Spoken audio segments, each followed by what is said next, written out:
My husband started telling dad jokes before he was old enough to pour his own juice, so I may have missed a red flag or two.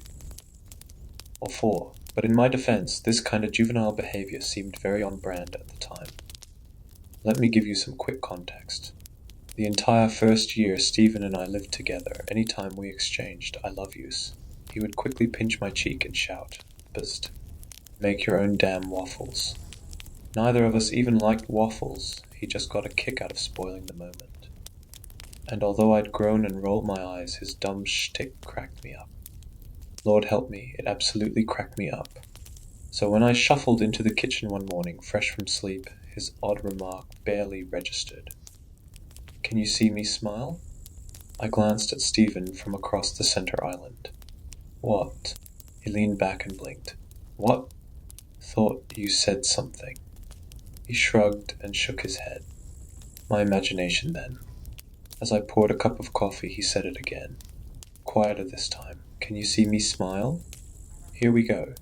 Stephen's jokes were usually unfunny for that first week or two, until his relentless commitment tickled my funny bone. "That's nice, honey," I said after a yawn. Then I circled the island and went in for a kiss, but instead noticed a sore beneath his left nostril. Oof, get some cream on that. On my way out of the room, Stephen began ratcheting coughs. Things seemed normal for the next few days. He periodically dropped the smile line mid-conversation and then continued on like normal. Once or twice he even said it over the phone. "Hey On, I'm at the store. Do or need any, can you see me smile kitchen roll?" Stephen picked up some cream for his increasingly gruesome scab, although that didn't seem to help. If anything, it made things worse. One evening, as we sat down to dinner, he slurped up some pasta, stared dead into my eyes, and twisted his mouth in this horrible pumpkin grin. "Can you see me smile?" I set down my fork. Okay, enough. It's been a week, and I'm still not laughing. "What are you talking about?" "That stupid can you see me smile thing." He cocked his head to the side. "Huh? Don't even start. Just drop it already." The two of us went back and forth, him pushing me to explain myself, me growing steadily more agitated. "Can't you just admit this gag didn't land and move on?" "Well, the only gags that do land are ones about airplanes, but I still don't understand what you're talking about." The tension immediately dissolved as I half groaned, half chuckled at his zinger. Later, as I soaked in the tube with 2 cucumber slices over my eyes, the door at the far side of the room creaked open. "Stephen," I called. Another creak. "Hello?" I slid up, catching the slices. There was no one else in the steamy room. A draft had most likely blown the door open. I settled back into a comfortable position.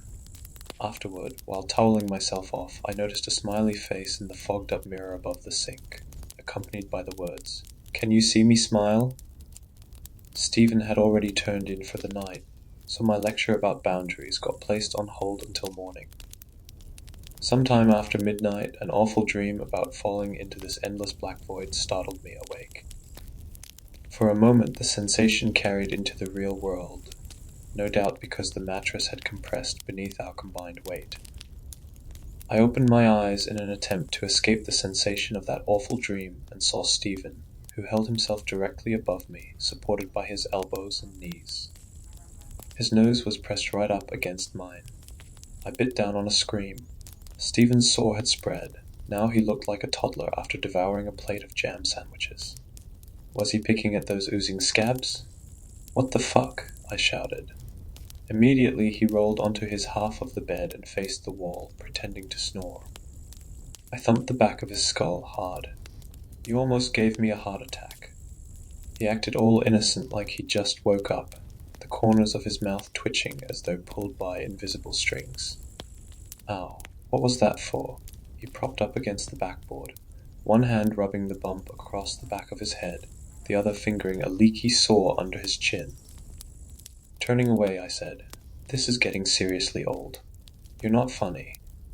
He began to protest, but then entered a harsh coughing fit. It rose from deep inside his chest as he raced down the hall.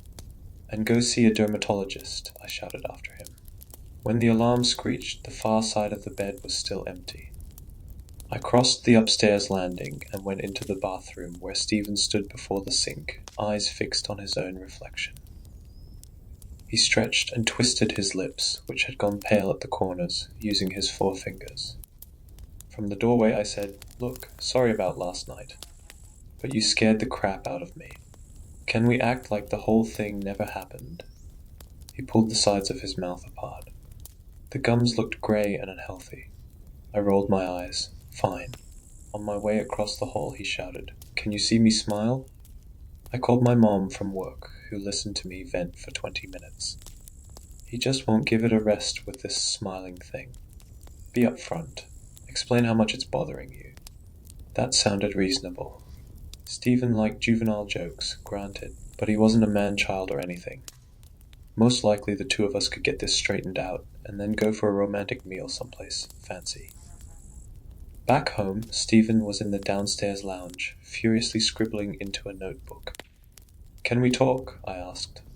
He stayed hunched forward, his attention fixated on his writing. "Sorry if I was a little short-tempered last night. I didn't mean to hit you so hard. But this joke, it really got under my skin. You think we could pretend the whole thing never happened?" No response. "Can you please answer me, or at least acknowledge you're listening?" I moved forward and snatched the notepad away. Stephen stood suddenly enough to startle me and grabbed it back. For a split second I glimpsed the words, "Can you see me smile?" written over and over again. He grinned, exposing teeth of startling whiteness. Had he bleached them? This wasn't a joke anymore. It was full-blown mental illness. "Stephen, talk to me. What's wrong?" He cleared his watery throat. "Can you see me smile?" He tossed the notebook aside and took a single step forward, arms outstretched. Thin trickles of blood ran along his chin from where he'd compulsively nibbled his bottom lip. "Can you see me smile?" I retreated into the hall. "Stephen." "Can you see me smile?" He coughed harshly before saying it again in a kind of hoarse growl. Thick wads of saliva flew from those pale lips. I spun on my heels and made for the door, Stephen walking after me. "Can you see me smile?" He followed me out of the house and across the front walkway. The second I pulled the door of my Ford Escort shut, he drum-rolled the window. "Can you see me smile? Can you see me smile?" As I slipped the vehicle into gear, he breathed over the glass to fog it up and wrote a backwards C-A-N. It's a miracle I didn't plow over him barreling out of that driveway in reverse. My eyes had gone all red and puffy by the time I reached Mom's place. The police showed zero interest in Stephen's condition. "Yeah, sure, your husband keeps telling you to smile. We'll get right on that, neither did the paramedics. You want us to send an ambulance over a nasty rash?" Stephen didn't respond to any of my messages, nor answer my calls. That night I lay awake praying he was okay, that he'd made use of the mental health resources I'd sent over.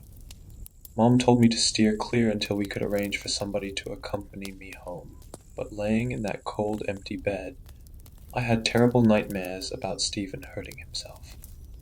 He needed help, and it couldn't wait. When I pulled into the driveway, the house was entirely dark. A nasty aroma hit me the second I pushed open the front door, a strangely familiar coppery scent. There were dull thuds from somewhere upstairs. I slowly climbed the steps. In the landing, I flicked on the light and stifled a yelp. Scribbled up and down the walls were the words, "Can you see me smile?" Stephen had covered every inch of space from floor to ceiling. My heart kicked into a higher gear. The door to the bathroom sat slightly ajar. I tiptoed forward, the color of the writing switching from black to red in what I assumed was lipstick or paint. Gently I rapped the door. "Stephen," I called, so low I almost couldn't hear myself. Then, after a little while, I went in. My husband was crouched in the corner naked, his back to me. He dragged a lobster-red hand up and down the wall, smearing the word SEE over the cream-colored tiles, stopping only to replenish the ink by vomiting thick red phlegm onto his fingers. Oh fuck, it was blood. He'd written those words with his own blood. "Can you see me smile?" he snarled, along with a full-body spasm. There was something wrong with his voice. He sounded like a patient in a dentist's chair with a prop in their mouth. The door made a crease sound as I flinched back without meaning to. Stephen's head perked up. I spun into the hall and raced toward the stairs. Halfway there, Stephen threw himself hard against the back of my legs, sending us both careening down the steps. I landed flat on my back. Directly above my head, two blurry light bulbs circled one another. I watched them go round and round until two Stephens, their mouths caked with dry, crusty blood, leaned into my window of vision. He pinned me down, and between gruesome wheezes that slid up from his throat, he repeated those 5 words again and again. As my vision stabilized, I realized it wasn't just blood on his face, tendons and jaw muscles were exposed, pulling and vibrating like overtuned guitar strings. Fragments of bone even shined through in places. The lips in the surrounding area had been chewed or cut or scratched away. His cheeks hung loose in torn flaps. He brought us nose to nose, his exposed jaw inches from my mouth. Can you see me smile? That raw sewage breath absolutely reeked. A big purple tongue slid out of his mouth, finding its way inside my right nostril. As I lashed out against him, raw meat peeled away beneath my fingernails. He eventually made a sound like a cat hacking up a fur ball, exposed teeth chattering and closing and crunching. I seized the opportunity by worming my way out from under him and made a break for the kitchen, where I armed myself with a steak knife. He followed me into the room, canines bared. "I'm fucking warning you," I screamed. He grinned, although I could tell only by the eyes, those mad eyes that almost seemed to laugh. As he shuffled forward, his pincer jaw clamped shut again and again. Finally he lunged, and I rammed that knife straight into his throat. Stephen's body went completely limp before slumping onto the floor. The paramedics actually retched when they arrived.